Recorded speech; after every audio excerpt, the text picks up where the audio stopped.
Hello everyone, my self Antil. और आज हम आपकी 10th क्लास की साइंस स्टार्ट करने जा रहे हैं। दिक्कत ये हुई थी कि आपकी कुछ दिन से हमने 10th क्लास में ऑनलाइन क्लास लेने की कोशिश करी थी और ऑनलाइन क्लास में कुछ बच्चे कनेक्ट कर पा रहे थे, कुछ नहीं कर पा रहे थे। किसी को साउंड में दिक्कत आ रही थी तो किसी को वीडियो क्वालिटी में दिक्कतें आ रही थी। तो इन सब प्रॉब्लम को देखते हुए हमने डिसाइड किया कि क्यों ना पहले एक बार वीडियो बना के डाल के देखी जाए और उसमें भी अगर आपको प्रॉब्लम रहती है तो उसका रिव्यू लेंगे और रिव्यू लेने के बाद फिर कोई नया डिसीजन देखेंगे क्या करना है क्या नहीं। कुछ बच्चों को ये प्रॉब्लम थी कि सर आप अगर यूट्यूब पे वीडियो डालेंगे तो डाउट का क्या रहेगा। तो उसके लिए हम क्या करेंगे, लाइव क्लास रख लेंगे। वीक में एक दिन या 2 दिन लाइव क्लास रख लेंगे डाउट के हिसाब से और लाइव क्लास में आपके डाउट्स को सोल्व कर लेंगे। वरना अगर कोई छोटा मोटा आपको डाउट रहता है तो आप उसको व्हाट्सएप पर भी मैसेज कर सकते हैं, उसको सोल्व कर देंगे हम। तो इसी पर्पज़ से हम यूट्यूब पर वीडियो डालने लगे। 12th क्लास की तो डल ही रही थी, आज ये वैसे ही एक वीडियो डाल रहे हैं। आपका रिस्पॉन्स देखेंगे क्या रहता है और फिर डिसाइड करेंगे कि इसको कंटिन्यू रखना है या नहीं। तो 10th क्लास की साइंस हम स्टार्ट करेंगे। 10th क्लास की साइंस क्लास 10, ठीक है। अब देखिए, जब भी मैं कुछ बात शेयर करता हूँ, जब भी मैं मेरे को कोई दूसरी क्लास दे दी जाती है, जैसे 9th 10th, तो क्लास में जाता हूँ तो मेरा फर्स्ट क्वेश्चन ही ये होता है कि व्हाट इज़ साइंस। और जनरली इसका बच्चे आंसर देते हैं कि साइंस विज्ञान को बोलते हैं। मतलब इंग्लिश का हिंदी में ट्रांसलेट कर दिया, साइंस विज्ञान को बोलते हैं। फिर मैं पूछता हूँ विज्ञान किसको बोलते हैं, तो वो बोल देते हैं साइंस। तो कोई भी एक्चुअली में डिफाइन कर नहीं पाता। I am not talking about everyone, एक आध कोई कर भी देता है थोड़ा बहुत कुछ ना, साइंस नॉलेज को बोलते हैं इस तरीके से। पर एक्चुअली में ये बच्चों की गलती नहीं है। अपना एजुकेशन सिस्टम में जैसे, चलो उस बात पे नहीं जाते। एक्चुअली में साइंस को डिफाइन करना ही बड़ा मुश्किल है। मुश्किल नहीं, ये बोल लो कि सबके अलग अलग व्यू है, अलग अलग तरीके से सब डिफ़ाइन करते हैं। जो इसके बारे में जैसा फील करता है वो इसको वैसे ही डिफ़ाइन कर देता है। बहुत सारी डेफिनेशंस आपको बुक में मिलेंगी, आप गूगल करोगे वहाँ पर भी बहुत सारी डेफिनेशंस आपको मिलेगी। हर साइंटिस्ट का अलग अलग व्यू था, उन्होंने अपनी अपनी डेफिनेशन साइंस के बारे में दे रखी है। तो मैं जो बताऊँगा आपको साइंस क्या है, देखिए मैं साइंस क्यों बता रहा हूँ। डायरेक्ट टॉपिक भी स्टार्ट कर सकता था, डायरेक्ट आपकी फिजिक्स केमिस्ट्री या बायो जो कुछ भी है वो स्टार्ट कर सकता था। पर आप जो सब्जेक्ट पढ़ रहे हैं एटलीस्ट पता तो हो उस सब्जेक्ट में आप क्या चीज़ें स्टडी करते हैं, ठीक है। साइंस का मीनिंग तो पता हो आपको क्या है।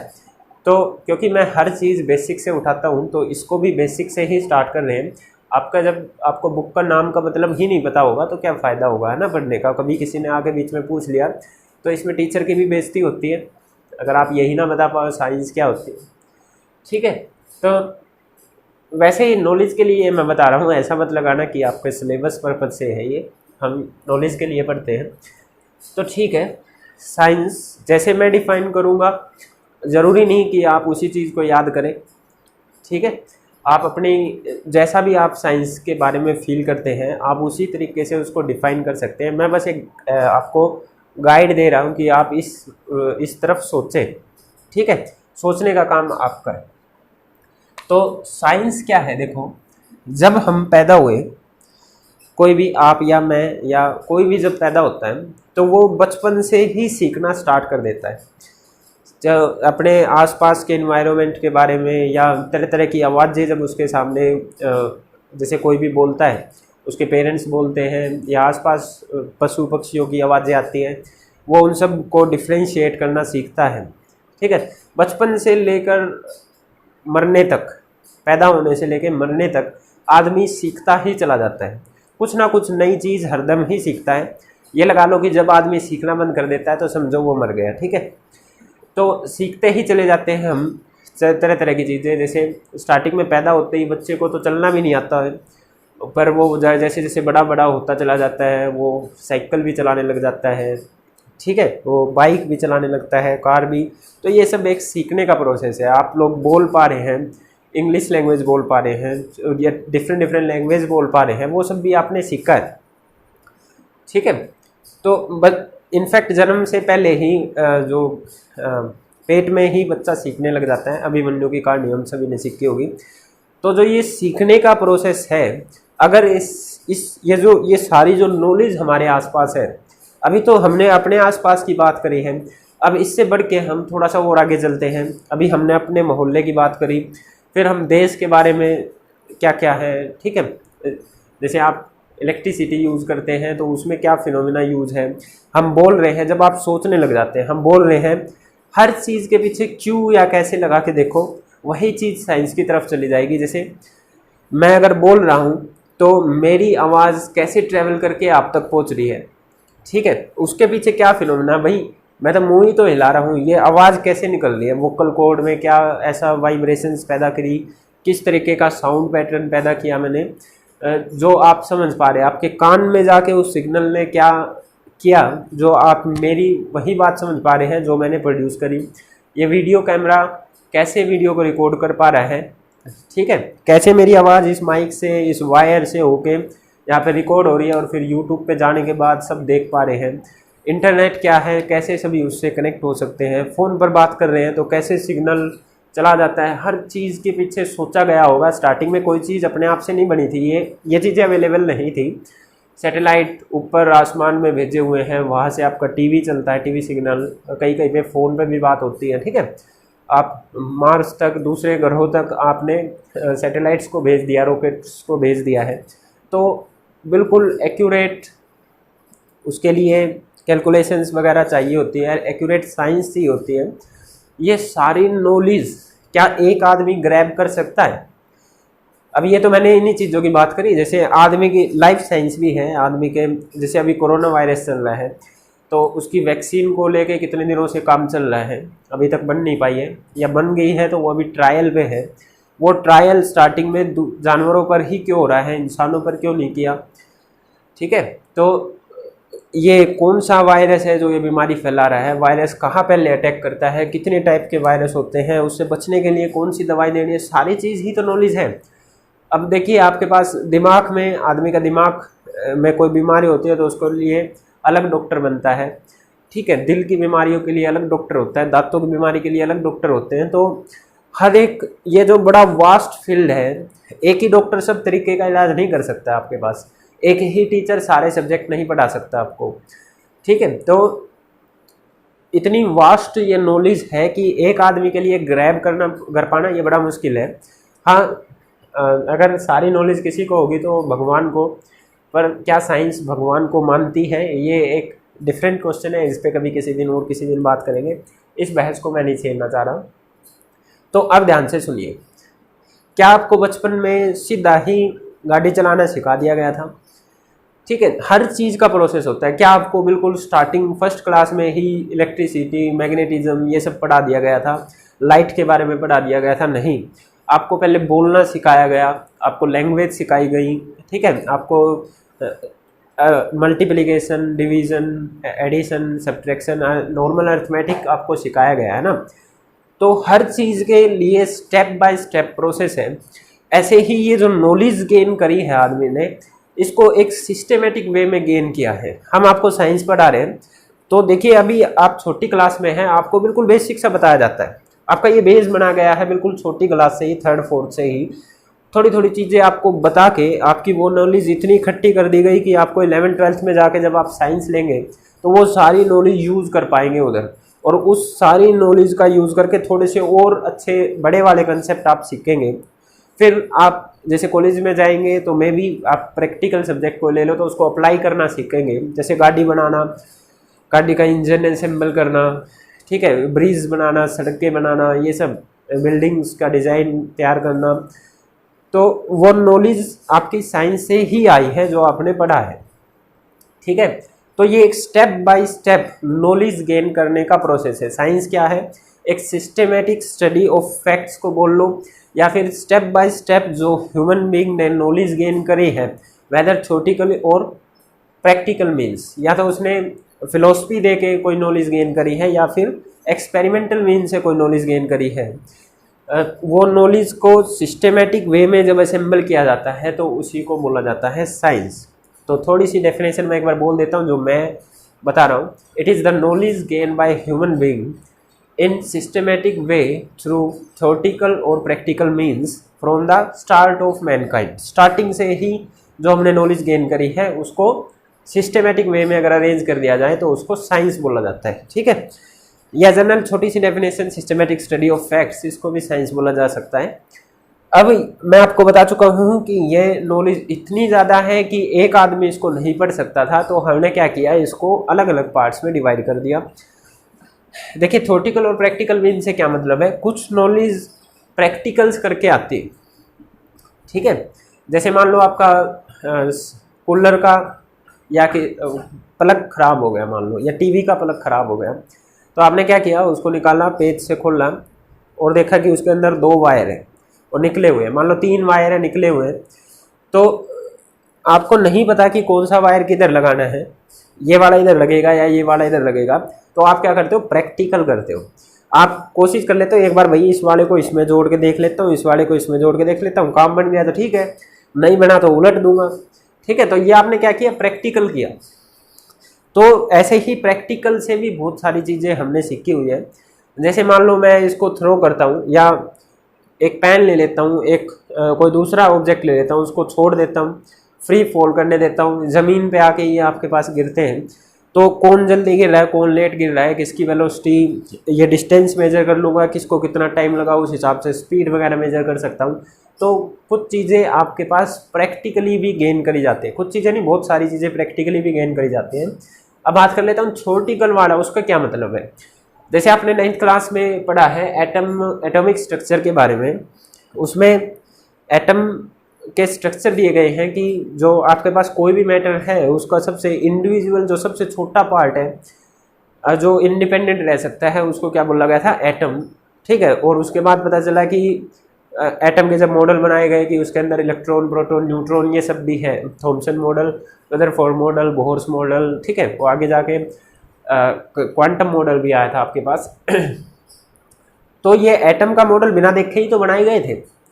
ये एक सोच थी उनकी, ये थ्योरेटिकल मीन था। उन्होंने पहले फिलॉसफी दी थी इनके बारे में कि हाँ भाई सबसे छोटा एटम होगा। फिर एक्सपेरिमेंट्स किए गए, जैसे रदरफोर्ड का एक्सपेरिमेंट आपको याद है, अल्फा पार्टिकल स्कैटरिंग वाला। तो उस एक्सपेरिमेंट के, प्रैक्टिकल या एक्सपेरिमेंट एक ही बात है, ठीक है, उसके बेस पे फिर उन्होंने बोला कि न्यूक्लियस में हैवी पॉजिटिव चार्ज है, इलेक्ट्रॉन चारों तरफ घूम रहे हैं, इस तरीके से, है ना। तो थ्योरेटिकल और प्रैक्टिकल मीन से सिस्टमेटिक वे में जो नॉलेज गेन करी गई है उसको बोलते हैं आप साइंस। ठीक है, इट इज़ द नॉलेज। चलो लिखने की जरूरत नहीं है, आप लिखना चाहो तो लिख लेना, मैंने बता दिया है, मैं बोल चुका हूँ आपको, ये फील करने के लिए। ठीक है, थोड़ा सा मैं छोटा सा लिख देता हूँ, सिस्टमेटिक स्टडी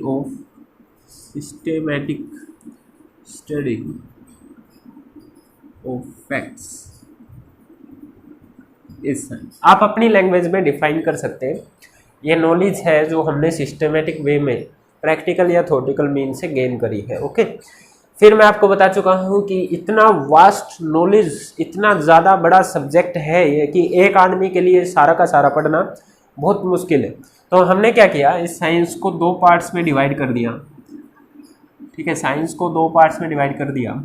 एक तो science of living things, science of living things, living मतलब जिंदा है जो चीज़ें सांस लेती है, खाना खाती है ना, और science of non living things, science of non living things. 2 parts में डिवाइड किया, उनको भी फर्दर अभी डिवाइड करेंगे। देखिए, साइंस ऑफ लिविंग थिंग्स को आप बायोलॉजी बोलते हैं, बायोलॉजी या बायो वर्ड आप यूज़ करते हैं। लाइफ प्रोसेसेस, रिप्रोडक्शन वगैरह ये सब टॉपिक आपके हैं। Science of non living things को भी फर्दर 2 पार्ट्स में हमने डिवाइड किया, केमिकल साइंस और फिजिकल साइंस भी आप बोल सकते हैं, या फिर आप ज़्यादा डिटेल में उसमें नहीं जा रहा मैं क्योंकि वो बड़ी क्लासेस का मैटर है। आप केमिस्ट्री और फिजिक्स से इसको जानते हैं, केमिस्ट्री और फिजिक्स। ठीक है, केमिस्ट्री और फिजिक्स। देखिए वैसे तो फिजिक्स और केमिस्ट्री नॉन लिविंग थिंग्स में ज़्यादा अप्लाई होती है, पर अभी हम कोशिश कर रहे हैं कि फिजिक्स या केमिस्ट्री को भी लिविंग थिंग्स के लिए भी पढ़ा जाए, कि कहीं ना कहीं लिविंग थिंग्स में भी इनका यूज़ हो रहा है। जैसे आपके पास किसी को हार्ट अटैक आता है तो वो नसें जो ब्लॉक होती है, प्रेशर इंक्रीज होता है, ठीक है, वो सब आप फिजिक्स से एक्सप्लेन कर सकते हैं। जो ब्लड प्रेशर इंक्रीज या डिक्रीज होता है, लौटने पे ब्लड प्रेशर क्या होता है, हाई या कैसे मेजर किया जाता है, उन सब के पीछे फिजिक्स है, ठीक है। तो लिविंग थिंग्स पे भी अप्लाई कर सकते हैं, पर अभी तक हमने जहाँ तक भी अप्लाई किया है ज़्यादातर नॉन लिविंग थिंग्स के लिए किया है, तो इसलिए अभी तक इसको उसी कैटेगरी में रखा हुआ है, पर हम कोशिश कर रहे हैं कि उसको लिविंग थिंग्स के लिए भी अप्लाई करें, ठीक है। मैं बायोलॉजी में आप क्या करते हैं, बायोलॉजी हिंदी में जिसको आप जीव विज्ञान भी बोलते हैं, इसमें लिविंग थिंग्स के बारे में आप पढ़ते हैं। अब पढ़ने के बारे में सारी डिटेल आ जाती है आपके पास, ठीक है, कैसे हमारी बॉडी वर्क करती है। हमने खाना खाया तो वो खाना अंदर जाके उसके साथ क्या होता है, डाइजेस्टिव सिस्टम का पूरी वर्किंग, हार्ट की पूरी वर्किंग, माइंड की पूरी वर्किंग, ठीक है। और ये इटसेल्फ इतने बड़े बड़े सब्जेक्ट हैं कि इनमें अलग से डॉक्टरी होती है आपके पास, तो ये फर्दर बहुत सारे पार्ट्स में डिवाइड होती है और हर एक की स्टडी अलग अलग चली जाती है आपके पास, ठीक है। तो इसके भी बहुत सारे पार्ट हैं, केमिस्ट्री के भी बहुत सारे पार्ट हैं और फिजिक्स के भी बहुत सारे पार्ट हैं। उन सब की, क्योंकि ये इटसेल्फ बहुत वास्ट सब्जेक्ट है, पूरे यूनिवर्स की नॉलेज। देखिए नॉलेज की बात करें तो अगर मैं बात करूं, जो अपनी अर्थ की जितनी हमको नॉलेज है, अर्थ पे हमको जितनी नॉलेज है, वो नॉलेज इतनी कम है जैसे एक समुंदर में बाल जितनी। यूनिवर्स को देखा जाए और हमारी नॉलेज को देखा जाए तो एक समुंदर में एक बाल डाल दे तो इतनी ही नॉलेज है हमको अपनी अर्थ की ही नॉलेज पूरी नहीं है, तो यूनिवर्स के बारे में तो तब पता होगा हमको, ठीक है। इतनी कम नॉलेज भी एक आदमी गेन नहीं कर पा रहा, उसको भी इतने पार्ट्स में डिवाइड कर देना पड़ रहा है, ठीक है। तो बायोलॉजी के फर्दर जाके आगे पार्ट्स होते हैं, इसमें आप लिविंग थिंग्स किस तरीके से फंक्शनिंग करती है उन सब की स्टडी बायोलॉजी के आपके पास अंदर आती है। पेड़ पौधे भी आ जाते हैं, जो छोटे मोटे जीव होते हैं आपके पास, वायरस वगैरह ये सब, ठीक है, बैक्टीरिया वगैरह, वायरस वगैरह सब इसके अंदर ही आते हैं आपके पास।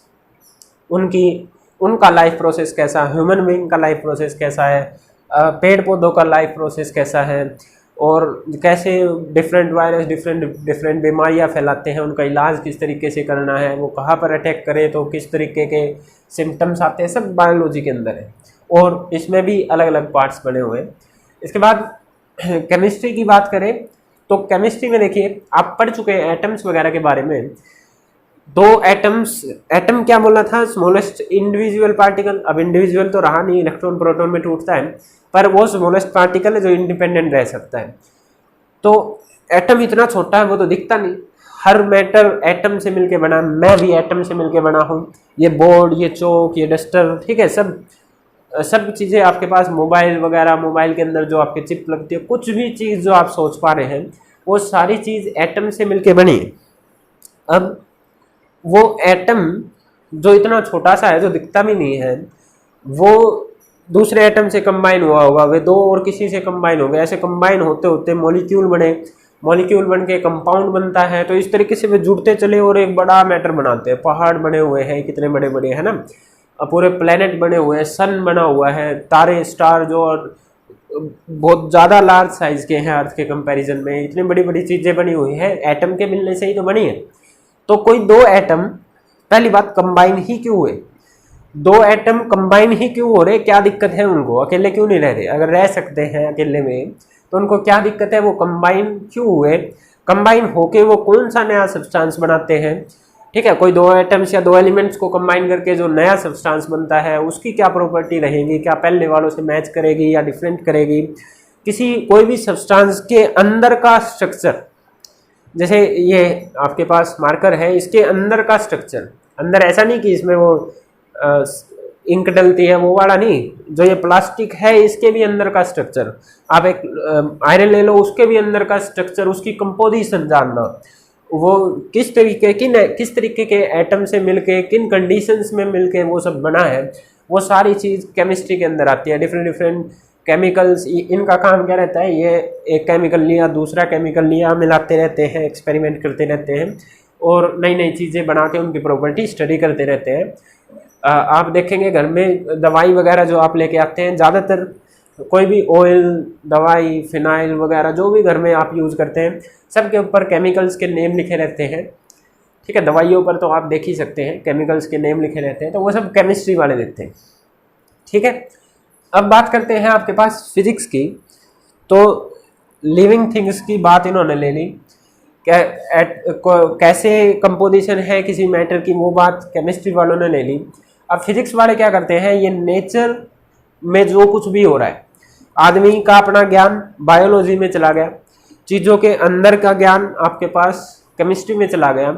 अब बाहर की बातें कर लेते हैं, जो आपके पास नेचर में जो भी भगवान ने बना के फिनोमिनाज दिए हैं। जैसे आपके पास अर्थ को एक आता है तो क्यों आ रहा है, क्यों लगा दो हर चीज़ के पीछे साइंस में, क्यों आ रहा है, कैसे आ रहा है, फिजिक्स डील करेगी, फिजिक्स वाले बताएंगे भाई क्यों आ रहा है। अर्थ रोटेट कर रही है तो आपके पास वेस्ट टू ईस्ट ही क्यों मूव कर रही है, तो वो रोटेट कर रही है आपके पास, वो भी फिजिक्स वाले बताएंगे भैया। आपके पास सन के चारों तरफ घूम रही है, क्यों घूम रही है, गिर क्यों नहीं जाती सन में जाके, मून अर्थ के चारों तरफ घूम रहा है, क्यों घूम रहा है, नेचर में बना ना ये सारी चीज़ें, नेचुरल फिनोमिनाज, वोल्केनोज आते हैं, टोर्नेडोज आते हैं, सुनामी आती है, ये सारे नेचुरल फिनोमिनाज फिजिक्स वाले आपके पास डील करेंगे। पेन फेंका तो नीचे ही क्यों गिरा जाके, ठीक है, ये इतनी वेलोसिटी से फेंका तो इतनी ही दूर क्यों गया, ये सारी चीज़ें आपके पास फिजिक्स वाले बताएंगे। नेचर में जो भी चीज़ आप मैं बोल रहा हूँ, तो ये साउंड कैसे ट्रैवल होकर आपके पास जाती है, सन से लाइट आ रही है तो कितनी स्पीड से आ रही है, कहाँ ये मुड़ जाती है, क्या क्या उसकी प्रॉपर्टीज़ है। सैटेलाइट आप आसमान में भेजते हैं, दूसरे ग्रहों को स्टडी करने के लिए भेजते हैं, वो सब कौन करता है, फिजिक्स वाला। तो अपनी स्टडी, खुद की स्टडी बायोलॉजी वाले कर लेते हैं, चीज़ों के अंदर की स्टडी केमिस्ट्री वाले कर लेते हैं, और उसके अलावा बाहर का जितना भी डाटा आपके पास बच गया वो कौन करता है, फिजिक्स वाले। ठीक है, फिजिक्स वाला चैनल है ना अलग सर का। तो फिजिक्स में क्या है, it is the study of nature and natural phenomenas. Nature और नेचर में जितने भी फिनोमिना हो रहे हैं उन सब की स्टडी फिजिक्स के अंदर है। आपके पास रोड है तो रोड ऐसा बैंड कर दिया तो उसके पीछे फिजिक्स होती है। ठीक है, ऐसा नहीं कि रोड पे मोड़ बना दिया तो बिना किसी नॉलेज के सीधा मोड़ दे दिया, खड़ा मोड़ दे दिया, वो सब नॉलेज के बेस पे होता है। कैलकुलेशंस होती है कि इतनी स्पीड से रोड पे स्पीड लिमिट लिखी रहती है, जैसे बाइक इतनी की स्पीड से चल सकती है, बसेस इतनी की स्पीड से चल सकती है, गाड़ी के लिए इतनी स्पीड, तो वो सब कैलकुलेटेड होती है रोड के हिसाब से। और वो कैलकुलेट कौन करता है, आपके पास फिजिक्स वाले। तो फिजिक्स का अपना ही बड़ा इम्पोर्टेंस, हर एक साइंस का अपना बड़ा इम्पोर्टेंस है। और क्योंकि मैं फिजिक्स का टीचर हूँ तो मेरे को ज़्यादा फिजिक्स पसंद है, और हम आपकी फिजिक्स ही स्टार्ट करने जा रहे हैं। देखिए, फिजिक्स के भी बहुत सारे पार्ट है, केमिस्ट्री के भी, बायो के भी, और वो फिर आपके पास वे चीज़ें 11th में जाके बताई जाती है, तो वो आपके लिए काम की भी नहीं है। अभी 11th में जाएंगे तो तब बता दी जाएगी कि इनके कौन कौन से पार्ट होते हैं, इनकी डेफिनेशन भी वहाँ पे बता दी जाएगी। अभी जितना मैंने बता दिया वो आपकी अंडरस्टैंडिंग के लिए है कि कहाँ पर आप कौन सी चीज़ पढ़ते हैं। तो मैं पहले स्टार्ट, क्योंकि फिजिक्स मेरा फेवरेट पार्ट है और मैं फिजिक्स का ही टीचर हूँ, तो मेरा फेवरेट पार्ट फिजिक्स है, और फिजिक्स ही मैं पहले आपके पास स्टार्ट करूँगा। और आपके पास चैप्टर नंबर 10 to 16 सारे ही फिजिक्स के अंदर आते हैं। ठीक है, लाइट, रिफ्लेक्शन, डिफ्रैक्शन, और आपके पास human eye and colourful world. इसके बाद इलेक्ट्रिसिटी है, मैग्नेटिक इफेक्ट ऑफ करंट है, नेचुरल रिसोर्सेज है, मैनेजमेंट ऑफ दो सोर्सेज है। इस तरीके से आपके पास 10 से लेकर 16 तक जितने चैप्टर हैं वो फिजिक्स के अंदर आते हैं। और जब तक ये होंगे हमारे पास, डिटेल में करेंगे, जब तक ये होंगे हमारे पास, आई गेस क्या पता स्कूल ही खुल जाए तब तक, तो अच्छा हो जाएगा, आमने सामने फिर बातें हुआ करेंगी।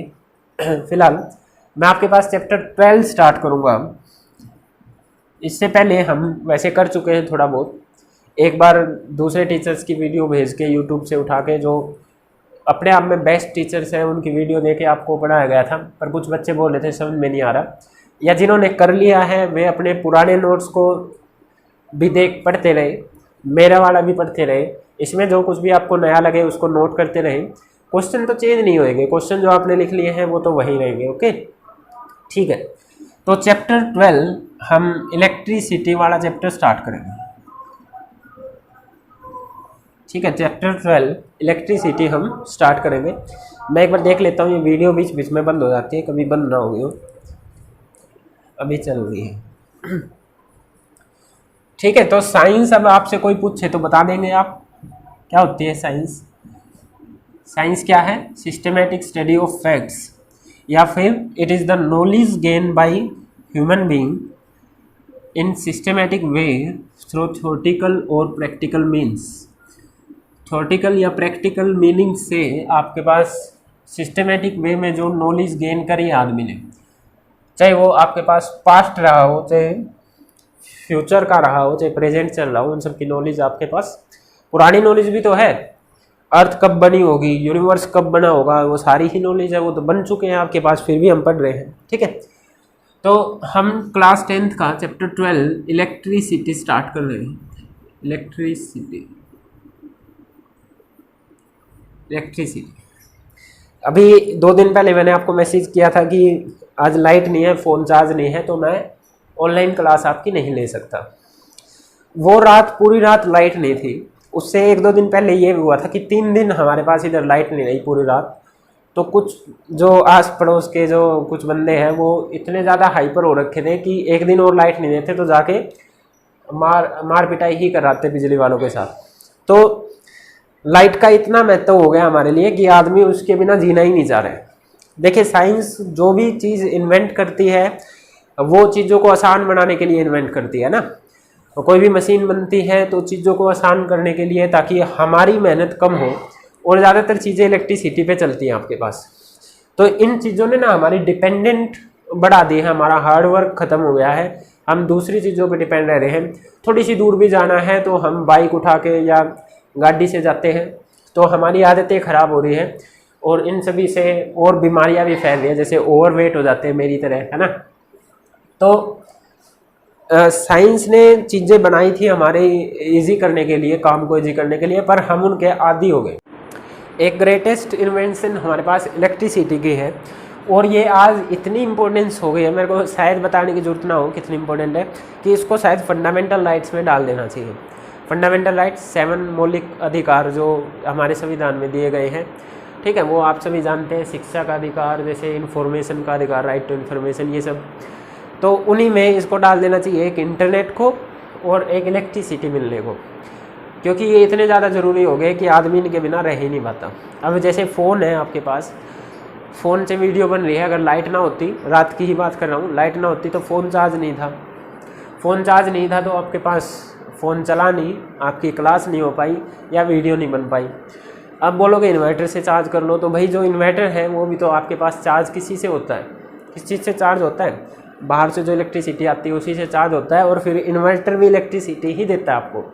कोई बोलेगा सोलर पैनल से कर लो, तो हाँ ठीक है, वो धूप से चार्ज हो रहा है, पर उसके बाद अल्टीमेटली स्टोर तो वो उसको इलेक्ट्रिक एनर्जी की फॉर्म में ही कर रहा है और आपको इलेक्ट्रिसिटी ही दे रहा है। तो हर चीज़ में, टीवी के रिमोट में भी आपके पास जो सेल डलता है, सेल, वो भी इलेक्ट्रिसिटी, एक तरीके की इलेक्ट्रिसिटी ही सप्लाई करता है, उसको डीसी करंट बोलते हैं, वो सब सीख लेंगे। तो जब ये चीज़ इलेक्ट्रिसिटी हमारी ज़िंदगी का इतना इम्पोर्टेंट हिस्सा बन गया है, आसमान में जो सैटेलाइट भेजते हैं ना, तो उस पर भी सोलर पैनल लगे रहते हैं, उसके अंदर भी उपकरण लगे रहते हैं जो आपके पास इलेक्ट्रिसिटी पे वर्क करते हैं, ठीक है।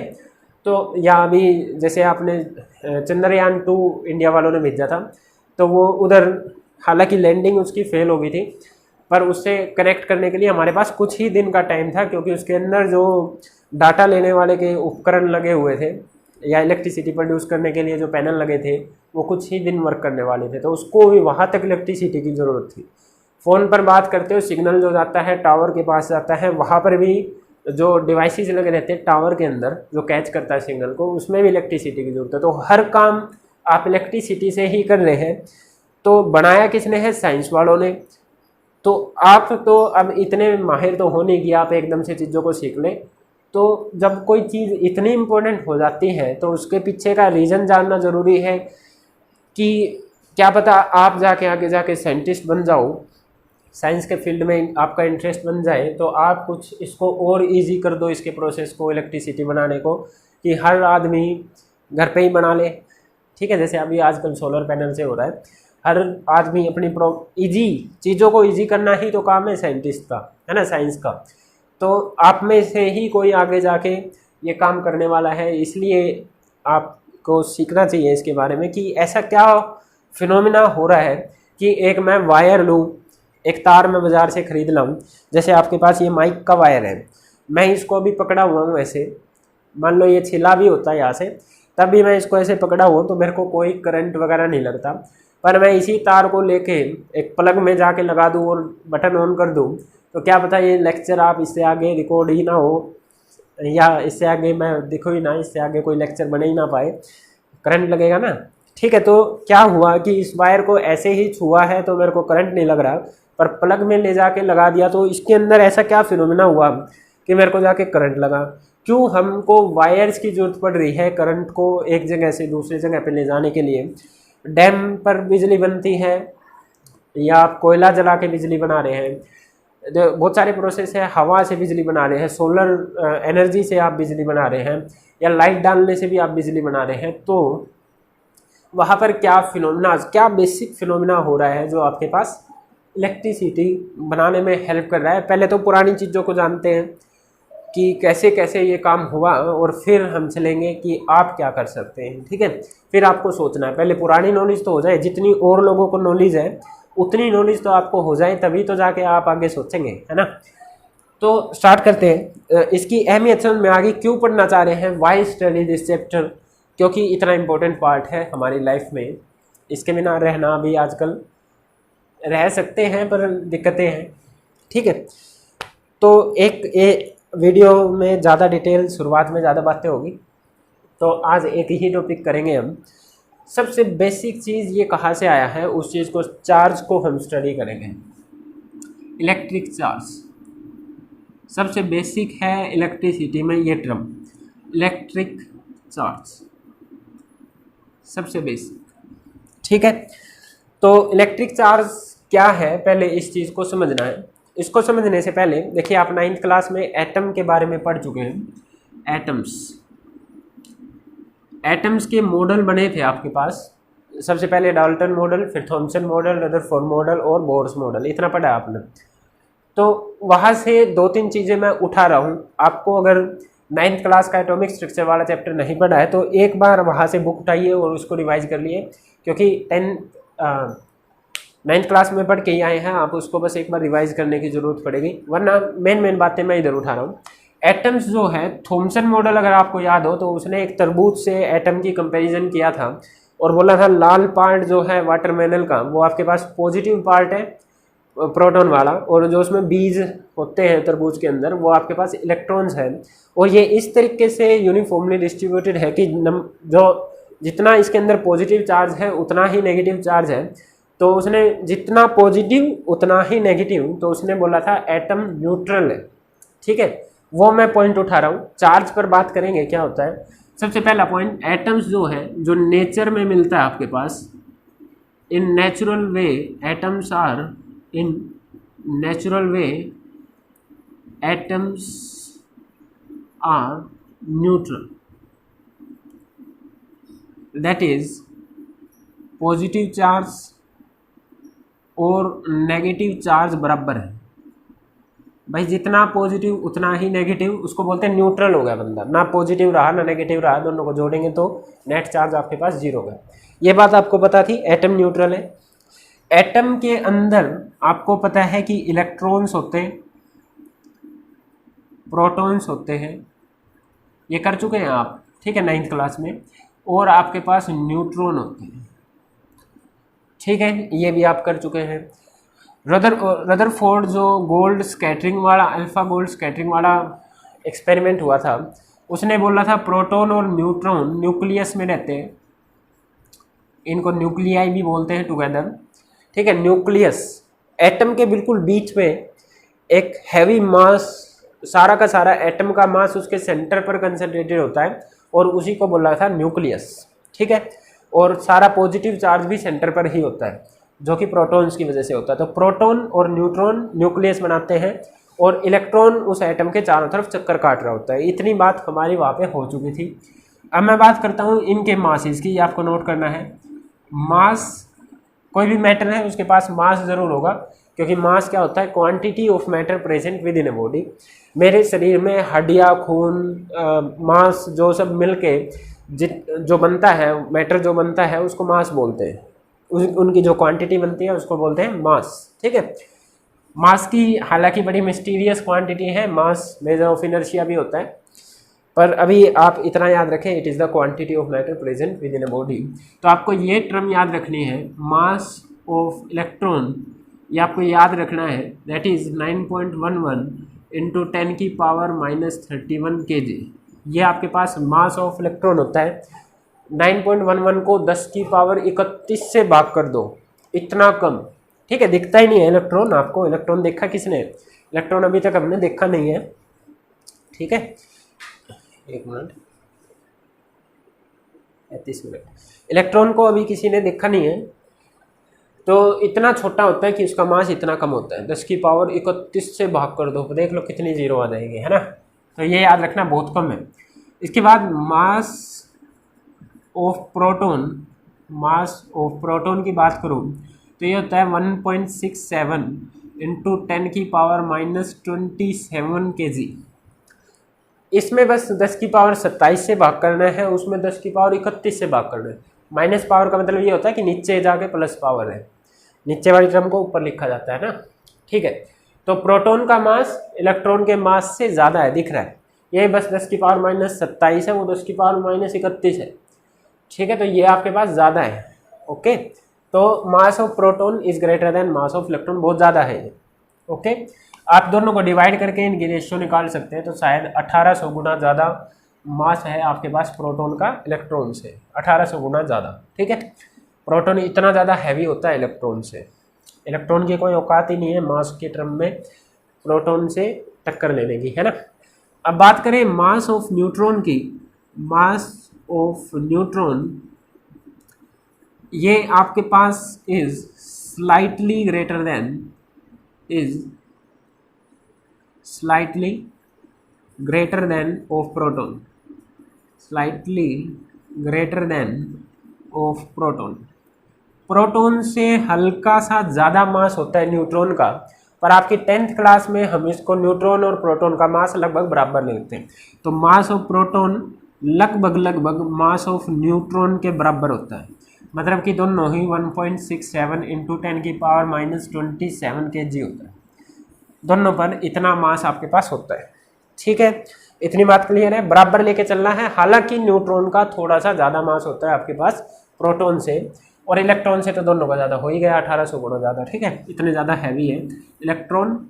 पार्टिकल है या वेव है उस पर बड़ी क्लासेस में चर्चा होगी, ज़रूरी नहीं है पार्टिकल हो आपके पास, पर मास है इसके पास, ठीक है। अब जो है मैं इलेक्ट्रिक चार्ज पढ़ाना चाह रहा हूँ आपको, मेरा मेन मुद्दा है इलेक्ट्रिक चार्ज। पर इलेक्ट्रिक चार्ज का जिक्र ही कब हुआ, सबसे पहले मैं उस बात पे आ रहा हूँ। इलेक्ट्रिक चार्ज का जिक्र कहाँ से स्टार्ट हुआ, किस बात ने इस बात इलेक्ट्रिक चार्ज जैसे वर्ड की बहस स्टार्ट करी, ठीक है, कहाँ से ये मुद्दा बना आपके पास, मैं उस चीज़ पर आ रहा हूँ, ठीक है। ये मेरा मेन मकसद है।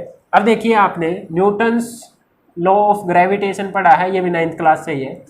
मैं बताया ना कि हर सिस्टमेटिक स्टडी ऑफ फैक्ट्स आपको कुछ भी एकदम से नहीं बता दिया जाता, सब कुछ आपको छोटी क्लासेस से धीरे धीरे सिखाया जा रहा है, और उसी को फिर अगली क्लास में थोड़ा सा ज़्यादा बना के बताया जा रहा है। तो ऐसे ही ये न्यूटन्स लॉ वगैरह 9th क्लास में पढ़ा है, एटॉमिक स्ट्रक्चर 9th क्लास में पढ़ा है, उसी का तो यूज़ कर रहे हैं अभी हम, ठीक है। तो सिस्टमेटिक वे में आप चल रहे हैं, नॉलेज को गेन करने का प्रोसेस, साइंस सीख रहे हैं आप, ठीक है। तो आपके पास है ये यहाँ पे न्यूटन लॉ ऑफ ग्रेविटेशन क्या बोलता था, Newton law of gravitation 9th class में आपके टीचर ने पढ़ाया होगा, ठीक है। उस टाइम पे बस हमको एक ही लॉ पता था, जो फंडामेंटल लॉ है, जो भगवान ने बनाया एक तरीके से, न्यूटन लॉ ऑफ, मतलब ग्रेविटेशन का लॉ। न्यूटन तो नाम आ गया साइंटिस्ट का, उसने बताया था हमको, ठीक है। तो न्यूटन लॉ ऑफ ग्रेविटेशन एक ही बेसिक लॉ उस टाइम पे हमको पता था फिजिक्स का, और आप सभी को पता है कि ये क्या बोलता है, जब भी दो मासेस, जैसे मास m1 और मास m2, कोई भी दो मास हो सकते हैं, ये मैं और आप भी हो सकते हैं, ये आपके पास कैप और ये मार्कर भी हो सकता है, कोई भी दो मास, ठीक है, अगर एक दूसरे से कुछ डिस्टेंस से सेपरेटेड है, स्फेरिकल बॉडी के लिए डिस्टेंस उनके सेंटर से मेजर किया जाता है, ठीक है। किसी डिस्टेंस सपोज करो r से सेपरेटेड है, या d आप ले सकते हैं, डिस्टेंस लेना है, r डिस्टेंस है दोनों बॉडीज़ के बीच का, फर्स्ट बॉडी का मास m1 है, दूसरी का m2 है। तो न्यूटन ने क्या बोला था कि इनके बीच में ये दो बॉडी जिनके पास मास है ये हरदम एक दूसरे को अट्रैक्ट करती है। जैसे अर्थ को सन अट्रैक्ट कर रहा है और अर्थ सन को अट्रैक्ट कर रही है, अर्थ मून को अट्रैक्ट कर रही है, मून अर्थ को अट्रैक्ट कर रहा है, हमको अर्थ अपनी तरफ अट्रैक्ट कर रही है, हम अर्थ को अपनी तरफ अट्रैक्ट कर रहे हैं।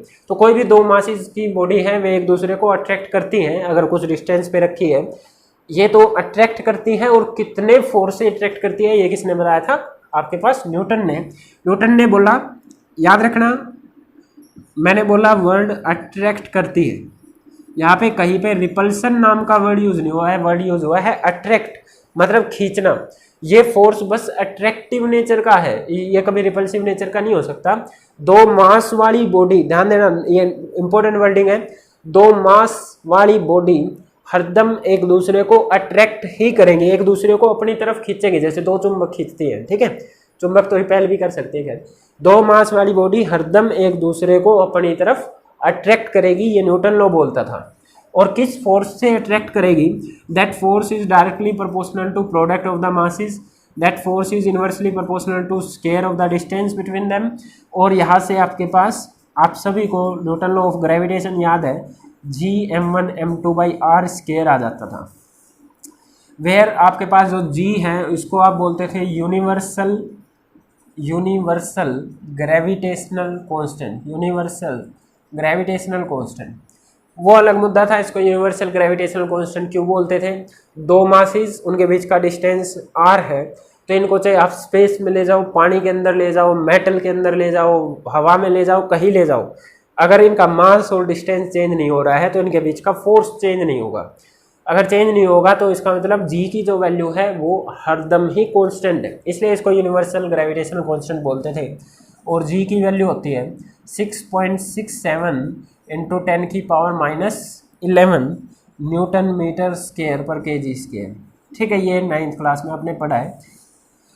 अगर आपको मास पता है, डिस्टेंस पता है, G की वैल्यू पता है, तो आप निकाल सकते थे उधर कि कौन कितने फोर्स से एक दूसरे को अट्रैक्ट कर रहे हैं, ओके। अब क्या हुआ, मैं मेन मुद्दे पर आ रहा हूँ, इलेक्ट्रिक चार्ज का मुद्दा कहाँ से आया। हमको एक न्यूटन लॉ पता था जो कि अट्रैक्टिव नेचर का है, हमने ये Newton law in electron protons पर अप्लाई करने की कोशिश करी, ठीक है। हमने क्या किया, ये न्यूटन लॉ इन इलेक्ट्रॉन, इनके पास भी तो मास है ना, पहले लिखवा दिया मैंने, इनके पास इतना इतना मास है, तो उन्होंने एक न्यूटन लॉ पढ़ा था जो बोलता था कि जिनके पास मास है वो अट्रैक्ट करेंगे। अगर वो अट्रैक्ट करेंगे तो भाई इनके पास भी मास है, इलेक्ट्रॉन प्रोटॉन के पास, तो क्यों ना इन पर अप्लाई करके देखा जाए। हमको तो एक ही लॉ आता है, अप्लाई करते हैं भाई। तो इन्होंने अप्लाई किया, ठीक है। तो अप्लाई करते हैं, मैं 3 केस बनाता हूँ यहाँ पर। केस 1, इन्होंने एक इलेक्ट्रॉन लिया जिसका मास था me, m और नीचे e लगाया, मतलब मास ऑफ इलेक्ट्रॉन, ठीक है। एक और इलेक्ट्रॉन ले लिया जिसका मास, इलेक्ट्रॉन्स का मास तो बराबर ही होता है, किसी भी एटम का इलेक्ट्रॉन हो मास बराबर होगा, ठीक है। उनको सपोज करो 1 मीटर के डिस्टेंस पे रख लिया। ध्यान देना ये अलग ही मुद्दा है, एक इलेक्ट्रॉन अलग ही नहीं किया जा सकता, ठीक है। मतलब एक इलेक्ट्रॉन को पकड़ के आप इधर ले आए, दूसरे इलेक्ट्रॉन जिस चीज़ को देख ही नहीं सकते हो, जिसका पता ही नहीं है ये पार्टिकल हैवी या वेव है, तो उसको उठा के ऐसे लाना मुश्किल है। तो ये एक्सपेरिमेंटल किया गया है, ठीक है। पूरी बॉडी के लिए निकाल दिया और फिर इसकी एवरेज आउट करके निकाला गया। तो इसके लिए अगर आप न्यूटन लॉ ऑफ ग्रेविटेशन लगाते हैं तो फॉर्मूला आपके पास G mass of first body into mass of second body divided bye उनके बीच का जो डिस्टेंस है उसका स्क्वायर, ठीक है। ये आपके पास फॉर्मूला था।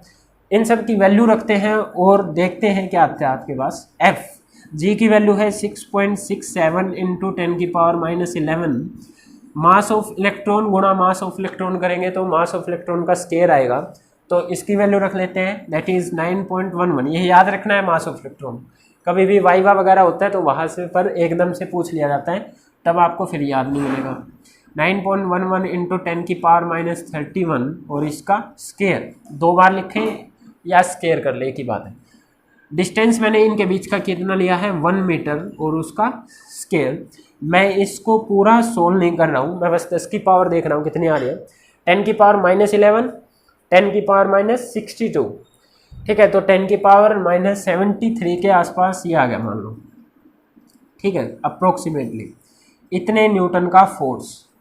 और ये कैसा फोर्स था अकॉर्डिंग टू न्यूटन, ये था आपके पास अट्रैक्टिव फोर्स। ध्यान देना, ये कैसा फोर्स था, अट्रैक्टिव फोर्स। न्यूटन लॉ क्या बोलता है, दो इलेक्ट्रॉन लेके आओ, उनको 1 मीटर के डिस्टेंस पे रख लो, तो वो एक दूसरे को, हालांकि ये बड़ा वीक फोर्स है, इतने वीक फोर्स से एक दूसरे को अट्रैक्ट करेंगे। ध्यान देना, न्यूटन ने क्या बोला, अट्रैक्ट करेंगे। एक्सपेरिमेंटली हमको और ही कुछ दिखेगा, ठीक है, एक्सपेरिमेंटली हमको और कुछ दिखेगा। एक केस हो गया, केस इसी में मैं केस सेकंड और केस थर्ड और ले लेता हूँ, बताऊंगा, फिर उनका कंक्लूजन निकालेंगे, और वहीं से चार्ज का कंसेप्ट आपके पास आया था। तो केस मैं इसमें सेकंड केस लेता हूँ। केस सेकंड, इन्होंने क्या किया, अब की बार 2 प्रोटॉन ले लिए 1 मीटर के डिस्टेंस पे, 2 प्रोटॉन, ठीक है। मास ऑफ प्रोटॉन का मास भी बराबर होएगा, किसी एटम से निकाल लो। इनको भी 1 मीटर के डिस्टेंस पे रखा, फिर से फॉर्मूला लगाया, G mass of first body mass of second body divided by distance का स्क्वायर। तो इन सब की वैल्यू रखेंगे 6.67 इंटू 10 की पावर -11। देखिए डेफिनेटली आपको दिख रहा है मास ऑफ प्रोटॉन ज़्यादा है तो फोर्स की वैल्यू ज़्यादा आनी है इलेक्ट्रॉन वाले के कंपैरिजन में। फिर भी मास ऑफ प्रोटॉन कितना लिखवाया मैंने, 1.67 इंटू 10 की पावर -27 और इसका स्क्वायर डिवाइडेड बाय डिस्टेंस का स्क्वायर, ठीक है। ये 10 की पावर -11 इंटू में 10 की पावर -54 और ये आपके पास 10 की पावर -66 के अप्रोक्स आ रहा है, इतने न्यूटन। तो डेफिनेटली ये फोर्स अट्रैक्टिव नेचर का होगा। न्यूटन ने तो बस अट्रैक्टिव ही बताया था, 2 मासेस के बीच में। 10 की पावर -66, ये -73, तो ये ज़्यादा है, जिस माइनस में जितना कम लिखा हो वो उतना ज़्यादा होता है, ठीक है। तो 2 प्रोटॉन थे, 1 मीटर के डिस्टेंस पे रखे, तो इन कंपैरिजन टू इलेक्ट्रॉन वे ज़्यादा फोर्स से अट्रैक्ट करने चाहिए थे, एक दूसरे को अट्रैक्ट करने चाहिए थे, और उस वाले से ज़्यादा फोर्स से, ठीक है। ये 2 बातें होगी। एक थर्ड केस और कर लेते हैं और फिर कंक्लूड करते हैं। थर्ड केस में आपके पास अब की बार पेयर ले लेते हैं, एक प्रोटॉन का और एक इलेक्ट्रॉन का, एक प्रोटॉन का और एक इलेक्ट्रॉन का पेयर ले लेते हैं। ओके, अब की बार क्या किया इन्होंने, एक प्रोटॉन ले लिया और एक इलेक्ट्रॉन ले लिया, इसका मास mp उसका मास me, और उतने ही डिस्टेंस पे रखा 1 मीटर के। न्यूटन लॉ लगाते हैं, g फर्स्ट बॉडी का मास mp, सेकेंड बॉडी का mass me divided by distance का square that is 1 metre. g की वैल्यू 6.67 इंटू 10 की पावर -11, mp की वैल्यू आपके पास 1.67 इंटू 10 की पावर -27, और आपके पास me की वैल्यू 9.11 इंटू 10 की पावर -31 डिवाइडेड बाई डिस्टेंस, जो कि 1 मीटर है, उसका स्केल। ये आपके पास 10 की पावर -11 अप्रोक्सीमेटली लिख रहा हूँ, इंटू 10 की पावर -27 इंटू 10 की पावर -31, ठीक है। इसको आप देख लेना कितना आता है, ये आपके पास 42, 27, 9, 6, ठीक है, 69 अप्रोक्सीमेटली इतना आया। और ये भी कैसा है, अट्रैक्टिव नेचर। अब इतनी चीज़ें आ गई, अब बात करते हैं हम एक्सपेरिमेंट की। एक्सपेरिमेंट ने क्या बताया और न्यूटन का क्या निकल के आया था। न्यूटन के अकॉर्डिंग इलेक्ट्रॉन को भी अट्रैक्ट, 2 इलेक्ट्रॉन्स रखो अट्रैक्ट करेंगे इतने फोर्स से, 2 प्रोटॉन अट्रैक्ट करेंगे इतने फोर्स से, -65 के आसपास था, और इलेक्ट्रॉन प्रोटॉन को रखो इतने से अट्रैक्ट करेंगे। अब देखो निकल के क्या है, एक्सपेरिमेंट्स ने बताया कि 2 इलेक्ट्रॉन जो है जब एक दूसरे के आसपास रख दिए गए तो ये अट्रैक्ट करने की बजाय एक दूसरे से दूर भाग रहे थे। 2 इलेक्ट्रॉन जिनको न्यूटन बोलता है कि इनको अट्रैक्ट करना चाहिए, एक्सपेरिमेंट जब इन पे किए गए तो एक्सपेरिमेंट बोलते हैं कि 2 इलेक्ट्रॉन को रखो इधर और बहुत ज़्यादा फोर्स से ये एक दूसरे को दूर फेंक देते हैं, रिपेल, बहुत ज़्यादा फोर्स से एक दूसरे को रिपेल कर देते हैं। अट्रैक्ट करना तो दूर की बात, अट्रैक्ट करना तो एक दूसरे को खींचना होता है ना। तो एक्सपेरिमेंट में क्या पता चला, खींचने की बजाय एक दूसरे को दूर फेंक रहे हैं। अब इसका मतलब फिर से 2 प्रोटॉन को जब सेम डिस्टेंस 1 मीटर पे रखा गया तो ये देखा गया कि प्रोटॉन भी अट्रैक्ट करने की बजाय एक दूसरे को दूर फेंक रहे हैं। तो दो इलेक्ट्रॉन्स भी रिपेल कर रहे थे, दो प्रोटॉन्स को एक दूसरे के पास रखा जाए तो वो भी क्या कर रहे थे, रिपेल कर रहे थे with a stronger force than this Newton law. ठीक है, न्यूटन लॉ ऑफ ग्रेविटेशन से ज़्यादा फोर्स से, स्ट्रोंगर फोर्स से एक दूसरे को क्या कर रहे थे, रिपेल कर रहे थे। ओके, पर एक बात इनमें कॉमन थी, ये सेम डिस्टेंस पे रखे दो प्रोटॉन, सेम डिस्टेंस पे दो रखे इलेक्ट्रॉन रिपेल हो रहे थे, पर सेम फोर्स से रिपेल हो रहे थे। चलो इस मुद्दे पे फिर से आएंगे। एक बार थर्ड केस और देखते हैं। जब एक प्रोटॉन और एक इलेक्ट्रॉन को रखा गया तो न्यूटन ने बोला इतने फोर्स से वो अट्रैक्ट करेंगे, 10 की पावर -69 के अप्रोक्सीमेटली इतने न्यूटन फोर्स से अट्रैक्ट करना है एक प्रोटॉन और एक इलेक्ट्रॉन को।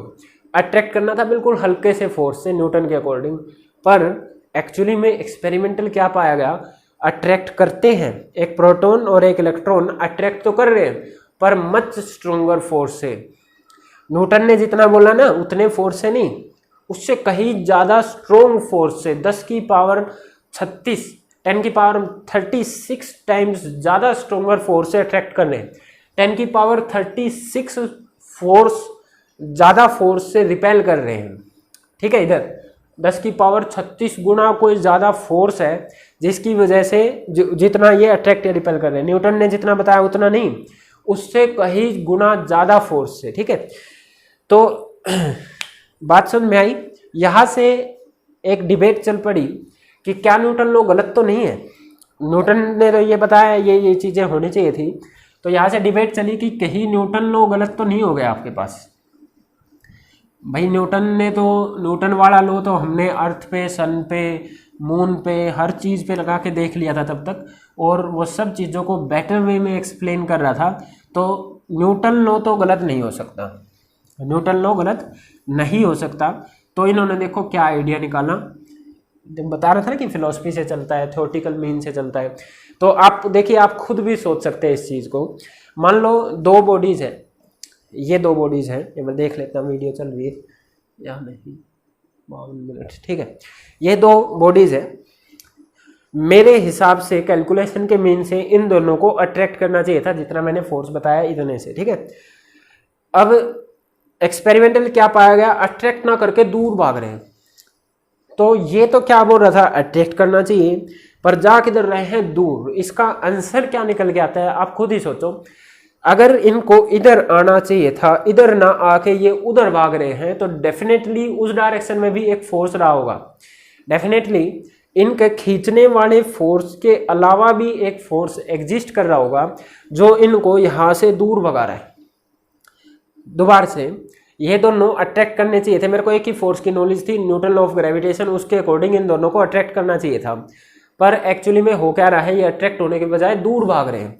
और न्यूटन फर्स्ट लॉ ही बता रहा है आपके पास चीज़ें उसी तरफ मूव करती है जिस तरफ अनबैलेंस फोर्स हो। न्यूटन फर्स्ट लॉ पर क्या है ना, तो ये आपके पास दूर भाग रही है, तो इसका एक ही कंक्लूजन निकल रहा था कि उस डायरेक्शन में भी एक फोर्स लग रहा होगा जो रिपल्सिव नेचर का है। और आप सभी को पता है डोमिनेट कौन करता है, जिसकी ताकत ज़्यादा होती है। भाई एक आदमी को, ये एग्जाम्पल मैं हरदम ही देता रहता हूँ, इस तरफ 20 न्यूटन के फोर्स से खींचा जाए, इस तरफ 10 न्यूटन के फोर्स से खींचा जाए, तो किस तरफ जाएगा, जिस तरफ के फोर्स ज़्यादा हो। तो हरदम वही जीतता है जो डोमिनेट करता है। तो आपके पास ये एक दूसरे को अट्रैक्ट करने के बजाय दूर एक इलेक्ट्रॉन और एक प्रोटॉन की बात करते हैं। हमने बोला ये 10 की पावर -65 के फोर्स, 69 के फोर्स के आसपास अट्रैक्ट करने चाहिए, पर बहुत ज़्यादा फोर्स से अट्रैक्ट हो रहे हैं। तो इसका मतलब जो कम वाला था उससे भी ज़्यादा स्ट्रोंगर कोई फोर्स इनको अट्रैक्ट करने वाला लग रहा है।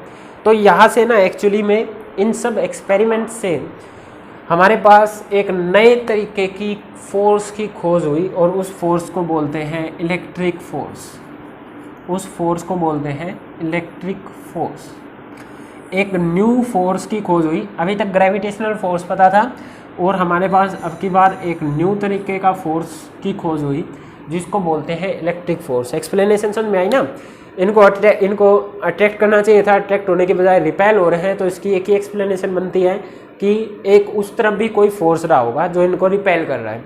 तो उसी फोर्स का नाम दिया गया क्या, इलेक्ट्रिक फोर्स। ठीक है, इलेक्ट्रिक फोर्स जो होता है आपके पास, ये दोनों तरीके का है। आपने देख लिया ना कि इलेक्ट्रॉन इलेक्ट्रॉन या प्रोटॉन प्रोटॉन रिपेल कर रहे हैं, और इलेक्ट्रॉन प्रोटॉन दोनों का पेयर लूँ तो मैं वो अट्रैक्ट कर रहे थे, अभी बताया था, वो भी लिख लेते हैं। इलेक्ट्रॉन और प्रोटॉन का पेयर लिया जाए तो ये एक दूसरे को मच स्ट्रोंगर फोर्स से अट्रैक्ट कर रहे थे, ठीक है, 10 की पावर 36 गुना ज़्यादा फोर्स से अट्रैक्ट कर रहे थे।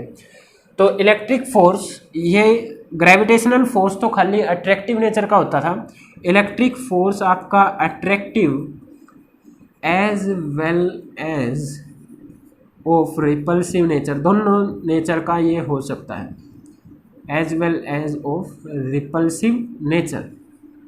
एक इलेक्ट्रॉन और प्रोटॉन का पेयर अगर हम लेंगे तो हमने देखा कि ये अट्रैक्टिव नेचर का है, अट्रैक्टिव नेचर का है।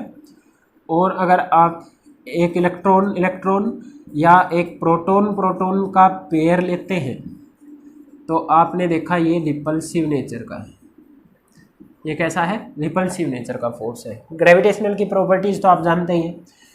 एक और प्रॉपर्टी इसकी क्या थी? इट इज़ 10 की पावर 36 टाइम्स स्ट्रोंगर, 10 की पावर 36 टाइम्स इतना ज़्यादा स्ट्रोंगर है, stronger than gravitational force, than gravitational force.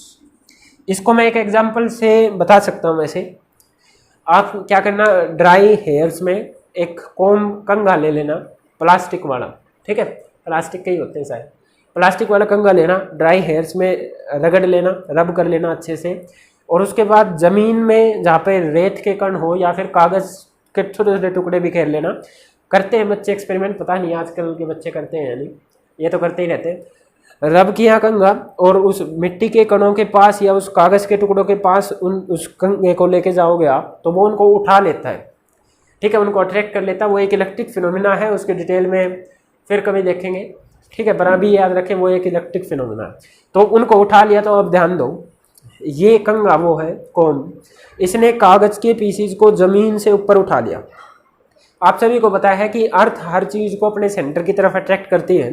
तो ये कागज़ के टुकड़ों को या जो मिट्टी के कण थे उनको अर्थ अपनी तरफ खींच रही थी। कौन से फोर्स से? ग्रेविटेशनल फोर्स से, जिसके बारे में न्यूटन ने बताया था, ठीक है। तो ग्रेविटेशनल फोर्स से इसको खींचा जा रहा था, मिट्टी के कणों को या कागज़ के टुकड़ों को। पर इस कंघे की वजह से जो इलेक्ट्रिक फोर्स लगा वो इन कागज़ के टुकड़ों को ऊपर उठा के ला रहे हैं। कागज़ के टुकड़े जो कि ज़मीन पर गिरे रहने चाहिए थे अर्थ के ग्रेविटेशनल फोर्स की वजह से, जो कि अर्थ उनको नीचे खींच रही है और कंघा उनको ऊपर खींच रहा था, कंघे पे जो चार्ज है वो उनको ऊपर खींच रहा था। उस कौन सा वाला जीता? कागज़ नीचे से ऊपर उठ के आ गया, तो ये ऊपर वाला फोर्स जीता ना कंघे वाला। तो कौन सा ज़्यादा स्ट्रोंगर हुआ? जो ये कंघा उस पर फोर्स लगा रहा था, और कंघा एक्चुअली में इलेक्ट्रिक फोर्स लगा रहा होता है, ठीक है। तो ये एक्सपेरिमेंटल से, इस एक्सपेरिमेंट से आप देख सकते हैं कि electric force is much stronger then the gravitational force, and that is exactly 10 की पावर अप्रोक्सीमेटली 10 की power 36 times stronger. Electric force 10 की पावर 36 गुना ज़्यादा स्ट्रोंग है आपका कौन से वाले फोर्स से? ग्रेविटेशनल फोर्स से। इतनी बातें हुई। अब इसमें एक मेन मुद्दा चला, जब भी कोई फोर्स नेचर में बनता है या किसी फोर्स के बारे में आप पढ़ते हैं तो हर एक का कोई रीज़न होता है कि वो फोर्स को लगाने वाला क्या रीज़न है कि ये फोर्स लग रहा है। भाई क्या रीज़न है कि ये फोर्स आपके पास लग रहा है? जैसे मान लो एक पत्थर से आप एक रस्सी बांध के रस्सी को खींच रहे हो, तो रस्सी के अंदर थोड़ी टेंशन प्रोड्यूस होती है, वो टेंशन जाके पत्थर तक पहुंचती है, वो इधर आके खिंच जाता है, ठीक है। तो रीज़न तो है। एक बॉडी, दो बॉडी आपस में अट्रैक्ट कर रही थी मासिस वाली, तो रीज़न तो है कि क्या उनके पास मास था, तो न्यूटन लॉ ऑफ ग्रेविटेशन लगाओ और मासिस अट्रैक्ट कर गए। तो ग्रेविटेशन का क्या रीज़न था? बॉडीज़ के पास मास होना चाहिए, वे एक दूसरे को अट्रैक्ट कर लेंगे। तो अब इस इलेक्ट्रिक वाले का क्या रीज़न है? इलेक्ट्रिक फोर्स लग रहा है, तो क्या रीज़न है? बॉडी के अंदर ऐसी क्या प्रॉपर्टी आई कि ये इलेक्ट्रिक फोर्स लगा? हर चीज़ में नहीं लगता। आपने Newton law of gravitation successfully apply कर दिए थे अर्थ मून सिस्टम पे, अर्थ सन सिस्टम पे, अपने पूरे प्लानिटरी सिस्टम पे बड़े अच्छे से अप्लाई किए हुए थे। वहाँ तो ये रिपल्सिव विपल्सिव कुछ आया नहीं, वहाँ तो ये कोई चीज़ आई नहीं कि रिपेल करने चाहिए, स्ट्रोंग 10 की पावर 36 गुना ज़्यादा फोर्स से रिपेल करना चाहिए, ये वो, वहाँ ये बातें नहीं आई। तो मतलब वहाँ तो अच्छे से लग गया वो। इन्हीं में इलेक्ट्रॉन प्रोटॉन में आके क्या दिक्कत हुई है आपके पास कि ये दूसरा फोर्स बीच में कहीं पे एग्जिस्टेंस में आ गया, तो जरूर कुछ ना कुछ इलेक्ट्रॉन प्रोटॉन के पास कुछ अलग तरह की प्रॉपर्टी रही होगी जिसकी वजह से इनके बीच में ये दूसरे तरीके का फोर्स आया है। भाई हर चीज़ का कोई रीज़न होता है। दो बॉडीज जो अर्थ और जब सन पे हम बात कर रहे हैं तब इस इलेक्ट्रिक फोर्स की बात नहीं हुई, जब मून और अर्थ की बात कर रहे हैं तब इलेक्ट्रिक फोर्स की बात नहीं हुई। ये इलेक्ट्रॉन प्रोटॉन के केस में ही इसकी बात क्यों हुई, न्यूट्रॉन में के केस में भी ये बात नहीं हुई थी। इलेक्ट्रॉन प्रोटॉन में ही जाकर ऐसा क्या हुआ कि ये दूसरे तरीके का फोर्स आके घुस गया इनके पास। ऐसा क्या है कि ये दूसरे तरीके का फोर्स इनके पास आके घुस गया? क्या मास इनका रीजन है? मास जो कि ग्रेविटेशनल फोर्स का रीजन होता था, क्या मास इसका भी रीजन है? तो यहाँ पर मैं बता देता हूँ इलेक्ट्रिक फोर्स का ही नेक्स्ट पॉइंट में कि मास से इस फोर्स को कोई लेना देना नहीं है। क्यों नहीं है? क्योंकि मैंने बताया कि इलेक्ट्रॉन और जो प्रोटॉन का पेयर लिया गया था, सॉरी इलेक्ट्रॉन और इलेक्ट्रॉन का जो पेयर लिया गया था और प्रोटॉन और जो प्रोटॉन का पेयर लिया गया था, ये एक दूसरे को रिपेल मतलब दूर फेंकना, एक दूसरे को रिपेल तो कर रहे थे बट फ्रॉम सेम फोर्स, एक ही फोर्स से एक दूसरे को रिपेल कर रहे थे। इनके बीच में इलेक्ट्रिक फोर्स लग रहा था पर बराबर का। दो इलेक्ट्रॉन भी उतनी ही ताकत से दूर जा रहे थे, दो प्रोटॉन भी उतनी ही ताकत से दूर जा रहे थे। तो अब मास का बात देखते हैं। आपको बता चुका हूं प्रोटॉन का मास 1800 गुना ज़्यादा है इलेक्ट्रॉन के मास से। 1876 होता है पर 1800 लगभग अप्रोक्सीमेटली ले लेते हैं। 1800 गुना ज़्यादा मास वाली दो प्रोटॉन रखे हैं, वे भी उतने ही फोर्स से उधर जा रहे हैं। और एक बिल्कुल हल्के से इलेक्ट्रॉन रखे, वे भी उतने ही फोर्स से जा रहे हैं। इसका मतलब मास का तो कोई इफेक्ट ही नहीं पड़ा ना भाई। कम मास पे भी उतना ही फोर्स, ज़्यादा मास पर भी उतना ही फोर्स, तो डेफिनेटली मास का तो इस फोर्स में कोई रोल ही नहीं है।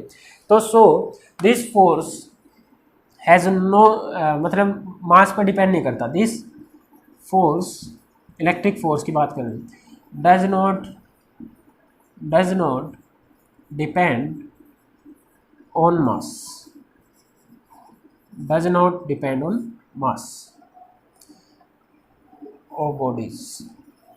मास से इसको कोई लेना देना नहीं है। ग्रेविटेशनल को लेना देना था, वह तो फॉर्मूले में ही जी m1 m2/r² दोनों के मास की बात हो रही थी।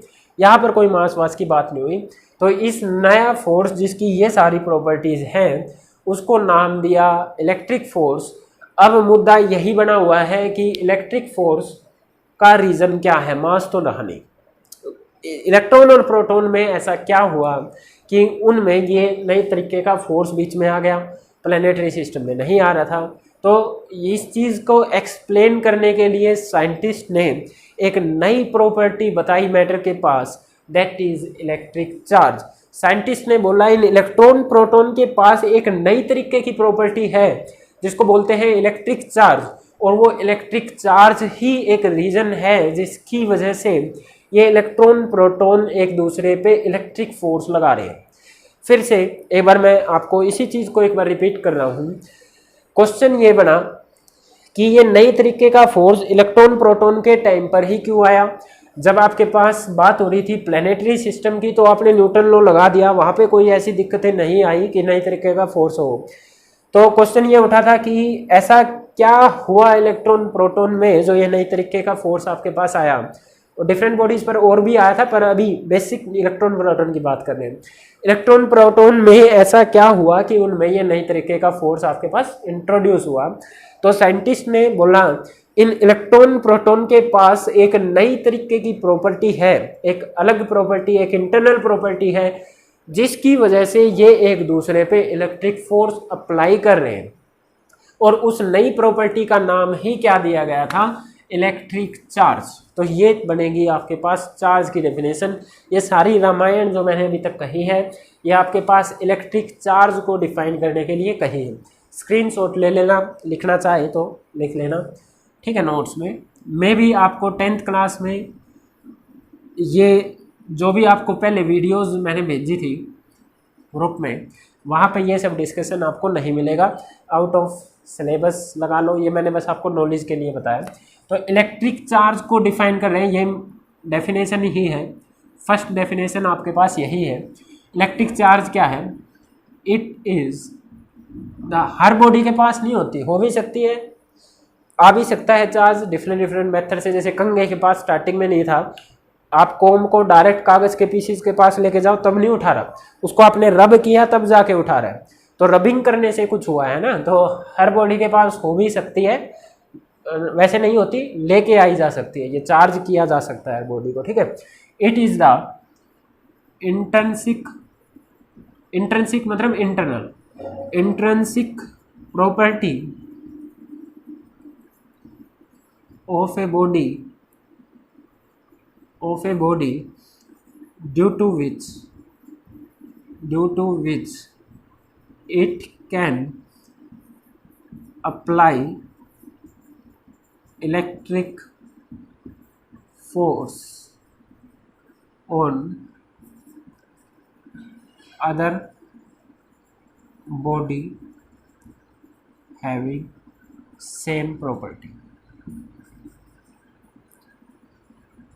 किसी दूसरी चार्ज बॉडी को, दूसरी चार्ज बॉडी पर या दूसरी इसी प्रॉपर्टी वाली बॉडी पर इलेक्ट्रिक फोर्स अप्लाई कर सकें, ये जिस प्रॉपर्टी की वजह से होता है उसी को बोला जाता है electric charge. Electric charge bodies के अंदर वो प्रॉपर्टी है जिस प्रॉपर्टी की वजह से ये एक दूसरे पर इलेक्ट्रिक फोर्स अप्लाई कर सकते हैं। Electric force can be of attractive nature, can be of repulsive nature, ये सब प्रॉपर्टी मैं इसकी आपको बता चुका हूँ। तो ये था आपके पास इलेक्ट्रिक चार्ज के बारे में। अब ये इलेक्ट्रिक चार्ज की टाइप्स की बात कर लेते हैं। Type of electric charge, electric force में आया, अभी तक का डिस्कशन समझ में आया? आपको कोई डाउट हो तो आप मेरे को बता देना कमेंट सेक्शन में, कमेंट्स में आप बताएंगे तो मैं उसको रिजोल्व कर सकता हूँ। कोई भी आपको दिक्कत हो तो बता देना। अब आगे बात करते हैं types of electric charge. Types of electric charge, electric charge आपके पास दो तरीके के होते हैं, पॉजिटिव चार्ज, पॉजिटिव चार्ज, और दूसरा है आपके पास नेगेटिव चार्ज, दूसरा है आपके पास नेगेटिव चार्ज। दो तरीके के आपके पास चार्ज होते हैं, पॉजिटिव चार्ज और नेगेटिव चार्ज। और नेक्स्ट लेक्चर में हम ये सीखेंगे कि कैसे पॉजिटिव चार्ज आता है, कैसे नेगेटिव चार्ज आता है। आज का आपका बस इंट्रोडक्शन था, ठीक है। शायद 1 घंटे से ज़्यादा की वीडियो बन गई इंट्रोडक्शन में ही, पता नहीं सारी अपलोड हो पाएंगी या नहीं, कोशिश करेंगे पूरी की पूरी को अपलोड करने की।